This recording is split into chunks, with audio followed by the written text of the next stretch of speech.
Aqui está um intestino saudável, limpinho. E se para chegar desse jeito você tem que fazer... Antigamente no Brasil era assim. O rico era doente, porque tinha acesso ao remédio. O pobre não tinha acesso ao remédio, não tinha doença. Agora, eu estou falando sério, não estou brincando não. Você põe amendoim na boca, você tem que ser levado a um pronto-socorro. Eu como uma macarronada no sábado à noite e eu tenho uma enxaqueca quarta-feira de manhã. Os antiácidos não tratam a causa, a falta de ácido clorídrico, aumentam a incidência de alergias. Agora eu fico alérgico a tudo. Muito bem. Você tem colocado as dicas do Dr. Lair em prática? Então, conte pra gente as melhorias que o Dr. Lair tem feito em sua vida. Colesterol alto, estava todo ferrado, gordo, 115 quilos, hoje com 80 quilos. Tenho acompanhado os seus vídeos, seu áudio. Grave em vídeo e mande pelo WhatsApp. Vamos lá, todo mundo vendo. Todo mundo vendo. Tô no... O melhor que está tendo. E, como eu disse para vocês, segundo a Organização Mundial de Saúde, nós temos mais um órgão. Ele é virtual, mas ele existe, que é a microbiota intestinal. Em geral, você tem duas grandes chances de ter uma boa microbiota. Se você nasceu de parto normal, e você absorve a microbiota da vagina da sua mãe, do canal de parto, e depois, quando você é amamentado, ela passa para você. Se você nasceu de cesárea e não foi amamentado, você tem, o resto da vida, um problema de microbiota intestinal. De vez em quando, você tem que estimular essa microbiota. Ela não é a mesma de uma pessoa que nasceu de parto normal e foi bem amamentado. E isso interfere muito na sua saúde. Os chineses dizem, e eles estão certos, a sua saúde começa e termina no seu intestino. Ou seja, a sua saúde e a sua doença depende do seu intestino. E não é você fazer cocô 2 vezes por dia, não. Não, eu não tenho problema de intestino porque eu evacuo 2 vezes por dia. Quer dizer nada, absolutamente nada. Eu vou te falar por que não é nada. Se você tem um cão, e se você dá para o cão uma ração certa, quando o cão termina de evacuar, o ânus dele está limpo. Ele não precisa usar papel higiênico. Você vai ver que todo animal de floresta que está saudável, ele não precisa usar papel higiênico. Ele acabou de defecar, o ânus dele está limpo. E aí? O que isso quer dizer?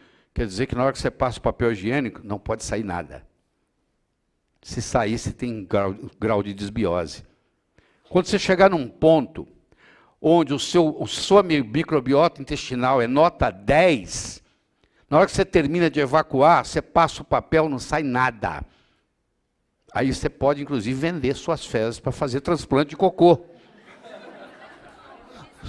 Claro que existe. Eu não estou inventando, não. Hoje existe transplante. Se você tem um cocô rico, você pode vender para quem tem cocô pobre.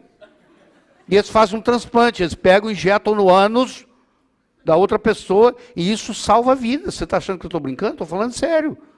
Se você cultivar bem o seu cocô, vai valer dinheiro. Hein?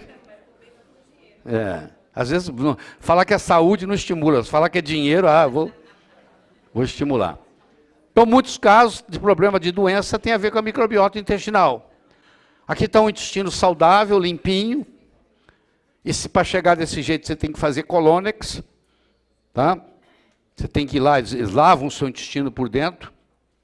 Eu fiz 96 sessões para chegar ao meu intestino onde eu queria. Isso não é brincadeira, é uma dedicação à saúde meu. Um intestino em estado ruim e um intestino em estado péssimo aqui, ó.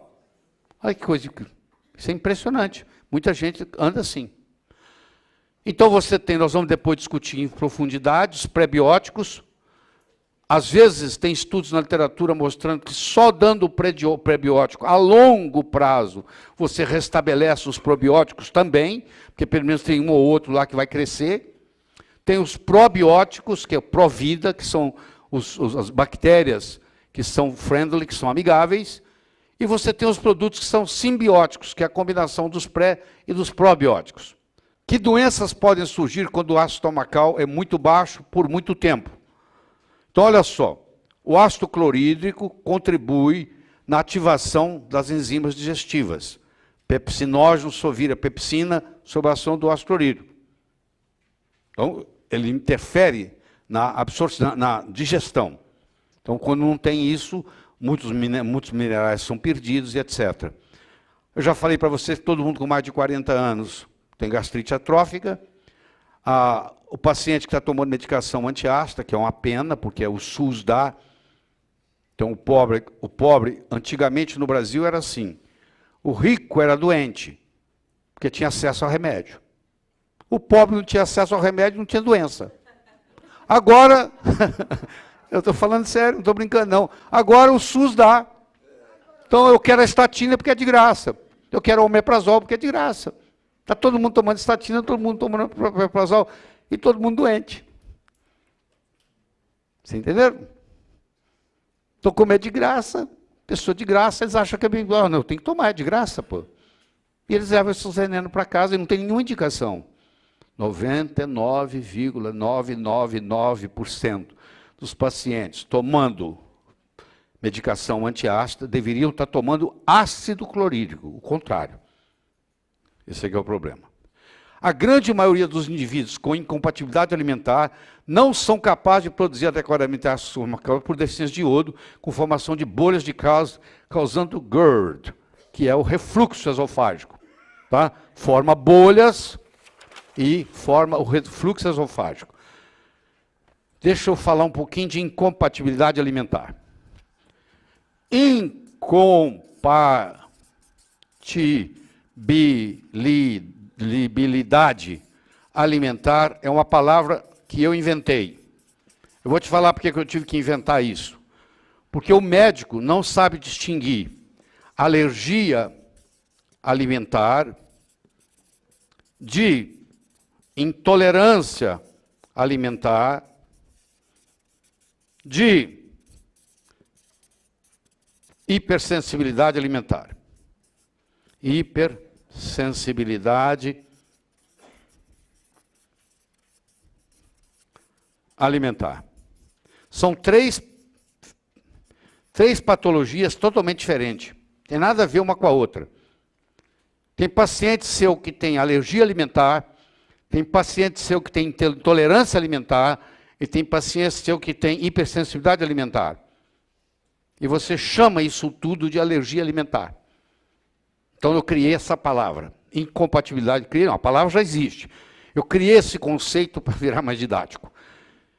Eu digo assim, esse paciente tem incompatibilidade alimentar. Se ele tiver alergia alimentar, isso é um processo imunológico mediado pela IgE. Você põe amendoim na boca, você tem que ser levado a um pronto-socorro, você faz edema de glote, você tem que receber decadron e adrenalina, senão você morre. Aliás, nos Estados Unidos, a pessoa já carrega a injeção no bolso.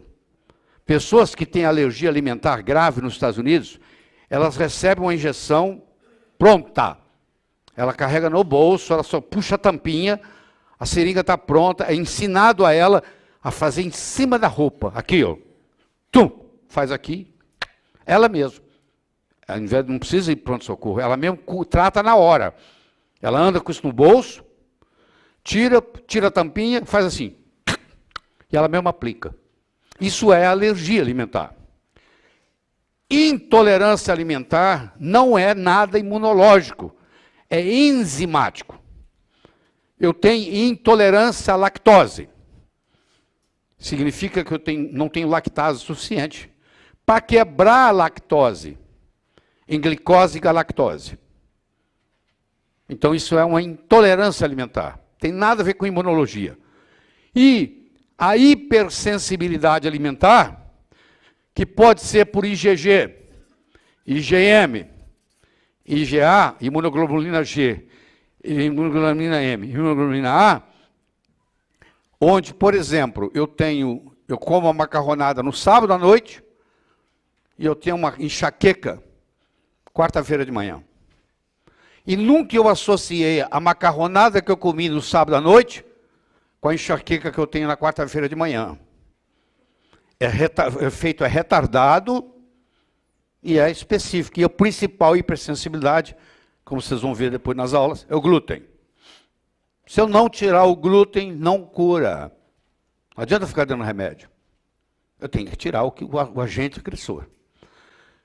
A grande maioria dos indivíduos com incompatibilidade alimentar não são capazes de produzir adequadamente ácido estomacal por deficiência de iodo, com formação de bolhas de gases, causando GERD. GERD é quando eu tenho refluxo esofágico. Tá? Os antiácidos não tratam a causa, a falta de ácido clorídrico, aumentam a incidência de alergias, agora eu fico alérgico a tudo, a síndrome da má absorção, deficiência de zinco e agravamento a longo prazo do GERD. Porque o zinco é muito dependente do pH para ser absorvido. Então, não há absorção de zinco, eu tenho esfoliação de zinco, sai nas fezes. E um agravamento a longo prazo do GERD. Sem contar os outros efeitos colaterais, perda da libido, depressão, etc. Então, você imagina aqui uma proteína da tireoide, só para você ter uma ideia. Ela é montada em aminoácido. Cada peça desse Lego é um aminoácido. Deu para você imaginar?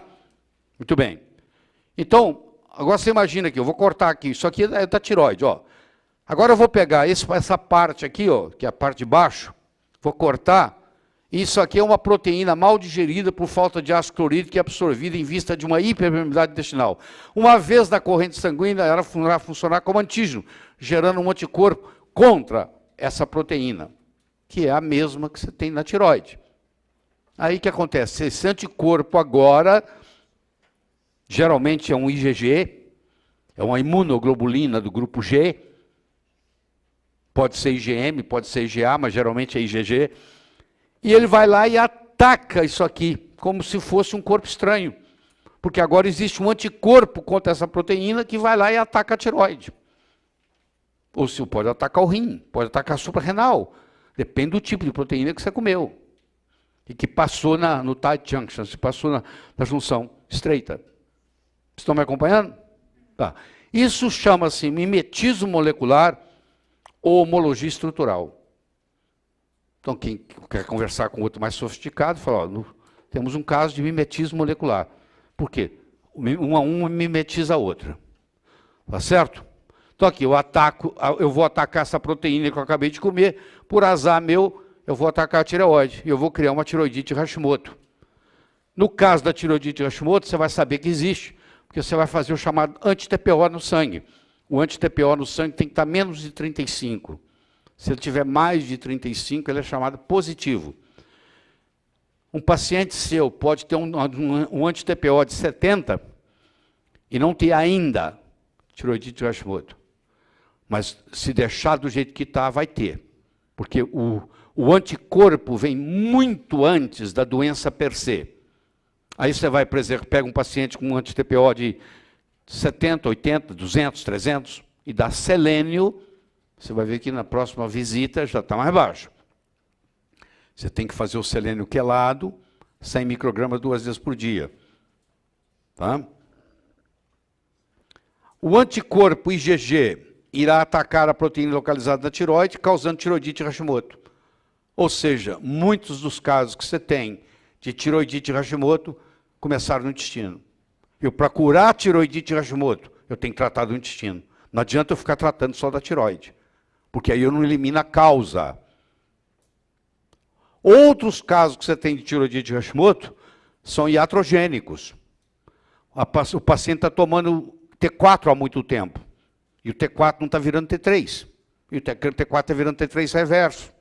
E isso também ajuda a provocar a tireoidite Hashimoto. Nós vamos ver isso quando nós estudarmos tireoide no módulo 5. Nós vamos estar discutindo tireoide, adrenais e pâncreas.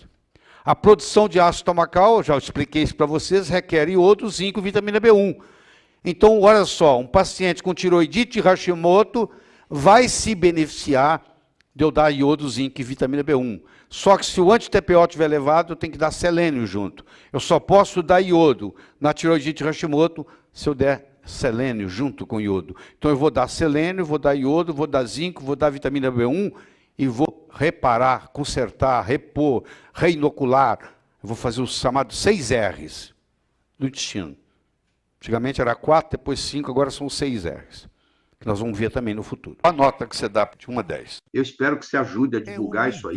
Passa isso para os amigos. Um presente, mandar esse link. E se ainda não recebe os áudios incríveis e gratuitos do Dr. Lair, mande um WhatsApp com a palavra "Eu quero" para o número DDD 35 988 26 1891. E receba conteúdo gratuitamente de um doutor que, sem dúvidas, é o melhor que tá tendo. Agora, da classe de diabetes, colesterol alto, estava todo ferrado, gordo, 115 quilos, hoje com 80 quilos, já reduzindo bastante de janeiro para cá. Poderia estar melhor se acompanhasse melhor alimentação, mas te desejo melhor, porque o que você faz pelas pessoas é extraordinário. Deus te abençoe, porque hoje não tem mais diabetes, não estou na classe dos diabéticos, nem colesterol alto, pressão perfeita, tudo dentro dos conformes, mas caminhando para melhorar.